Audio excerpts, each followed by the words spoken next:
Hello, very good afternoon and welcome to your lunchtime news bulletin here on MTV Sports. With news first, I'm Shahin Shrampati. Let's first take a look at your headlines this afternoon. UNP General Secretary says that UNP members of the Parliamentary Select Committee will not appear in court tomorrow. A demonstration opposite the Koswadi Saraswati Vidyalaya disrupts traffic along the Putlam-Colombo Road. The 124th Rose Parade attracts an estimated 700,000 people to the streets of Pasadena, California. Now to take a look at those stories in detail. General Secretary of the United National Party, Tissa Attanaika, says that UNP members of the Parliamentary Select Committee which examined the impeachment motion against the Chief Justice will not appear before courts tomorrow. Now he expressed his view at a media briefing convened this morning. The United National Party has decided that members of the UNP who were in the Parliamentary Select Committee which examined the impeachment motion against the Chief Justice will not appear before courts tomorrow. Party leader Ranil Wickremesinghe will make a special statement in this regard tomorrow upon his arrival to the island. The members of the PSC are not entitled to report about parliamentary proceedings to the courts. The decision was based on this fact.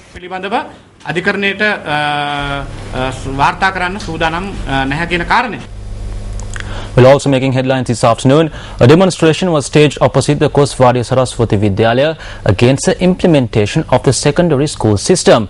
Our correspondent said that due to this demonstration, transportation along the Putlam-Colombo Road was disrupted. The demonstration commenced opposite the Koswadi Saraswati Vidyalaya at around 7:30 this morning in protest against this.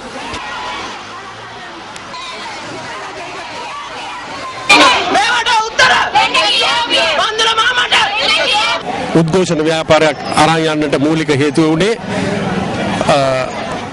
reason for this demonstration is to protest against the decision taken by the government to bring down the schools up to grade 5 that presently teach from grade 1 to grade 11. As the officials turned a blind eye to our protest, we were forced to come out to the streets and engage in this campaign by obstructing traffic.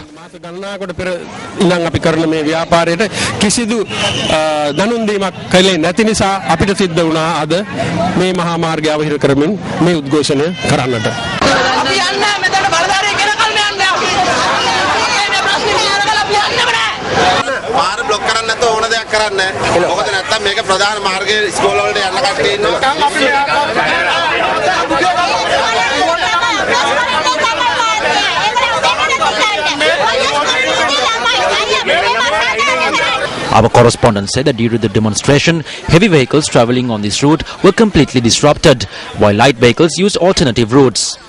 According to the police, a heavy traffic congestion took place along the Putlam-Colombo Road.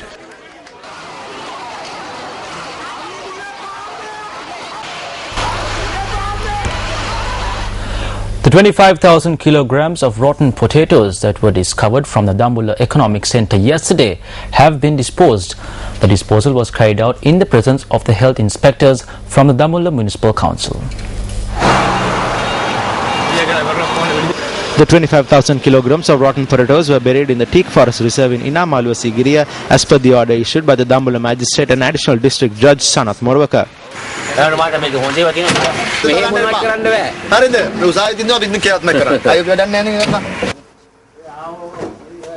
Garbage from Dambulla is also disposed at the location, and according to our correspondent, wild elephants arrive at the location to consume garbage.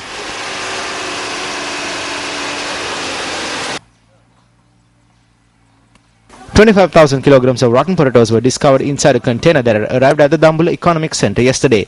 In another case of food gone bad, 15,000 kilograms of imported potatoes were discovered from a storage facility in Petta, while 2,000 kilograms of dried fish unfit for consumption were discovered from a storage facility down 4th Cross Street in Fort. Still in local news, the Department of Railways says that train services along the Kurunegala railway track has been disrupted. According to the General Manager of Railways, BAP Ariratna, this has been attributed to the cutting off of signal cables along the railway line. Now, cables leading to the train signals in the Pothuhera, Mahava and Kurunegala areas have been cut off. The Department of Railways said as a result of this, train services along the railway line has been delayed.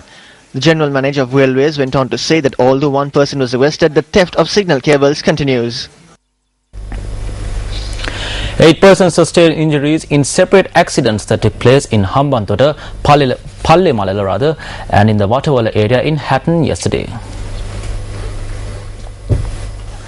The accident, which took place in the Palle Malala area in Hambantota, was a result of a collision involving two lorries.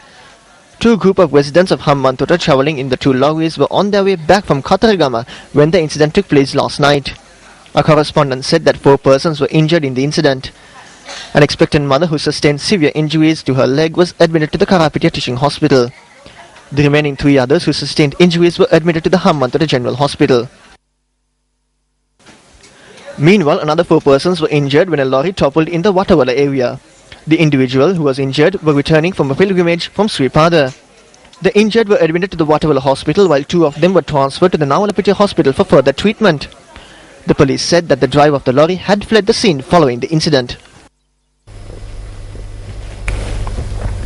The NDT and engineering faculties of the Moroto University has been closed temporarily.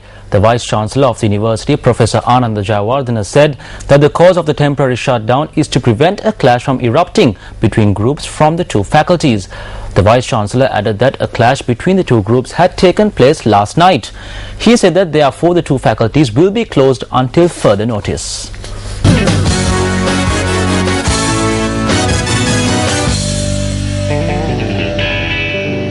Starting off the cricket news, Sri Lankan cricketer Thilan Samaravira says that Sri Lanka is ready to enter history by claiming a test match victory in Australia. Samaravira made this comment ahead of the third and final test match against Australia, which will start tomorrow. Now, however, Sri Lanka already have lost the series 2-0. Reports suggest that Sri Lanka will have a possibility of winning the third test against Australia as the pitch is more favourable for spin bowlers. Sri Lanka will enter tomorrow's match without the experiences of Kumar Sangakkara and Chanaka Velagadara as they have been ruled out due to injury. This team have to believe they can go to the history if they win one test match in Australia. It's going to be a big year, but I think all the boys are ready to go. We're looking forward to it. There's huge hype around the Ashes, but for me personally, it's about this one test match and look on. I don't like looking too far ahead. We know what we've got to do once we cross that line, and we'll get out there and go about our business. Meanwhile, the Sri Lankan cricket team was hosted by the Australian Prime Minister Julia Gillard yesterday.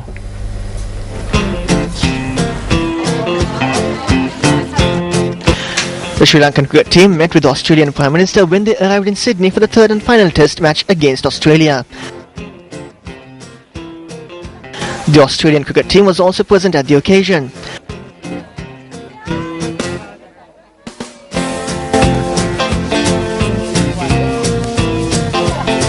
Mike Hussey, who will play his final test match tomorrow, was also honoured at the event. Best thing in the future for you? What's the thing you're most looking forward to? Well, I think a bit more time at home with the family is going to be very exciting. We've got, the kids have got a lot of after-school activities and things like that, and I've missed already a lot, of them so far. So to be able to go to Jasmine's netball, to be able to go to Will's cricket and his footy in the winter, to go and watch Molly do her swimming and ballet and gymnastics and all that sort of stuff will be a lot of fun. The Australian Prime Minister had said that cricket is one of the key factors to develop ties between Sri Lanka and Australia. And now moving on to tennis news, Lucas Kubot beat Feliciano Lopez 6-4, 6-2 yesterday in the first round of the Qatar Open.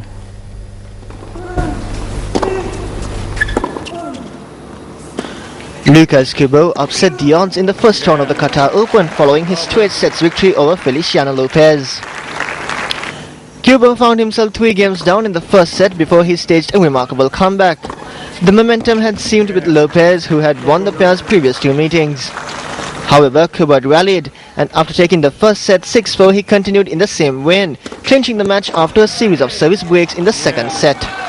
He will now face Simon Bolelli in the next round.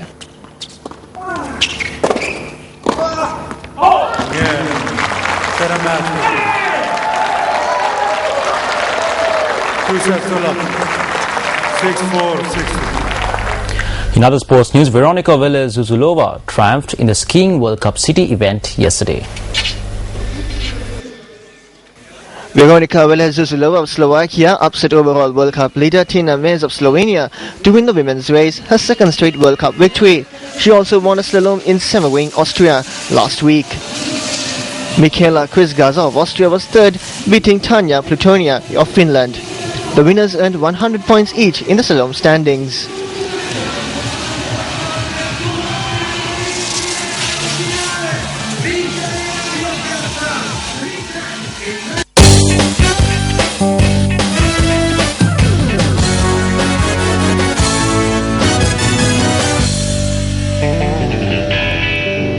And that brings an end to lunchtime news here on MTV Sports. Thank you very much for watching. The next bulletin is coming up at 1:55. I'm Shanjurang Party. Have a wonderful day ahead of you.